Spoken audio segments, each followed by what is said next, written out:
Naisip-isip ko na tuloy sa sarili ko. Ipapatuloy ko pa ba ang pagbablog?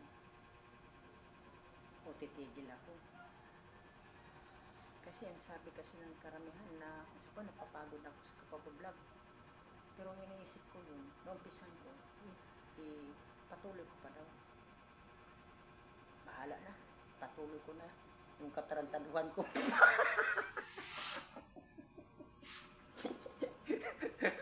Luoy naman kayo kamarama. Kawawa na masyado tayo nito.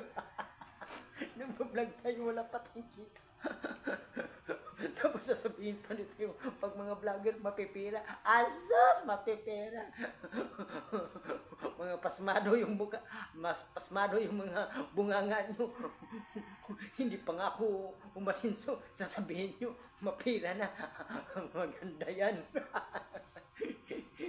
Kaya, huwag na natin silang pansinin. Kasi, mga special child yan.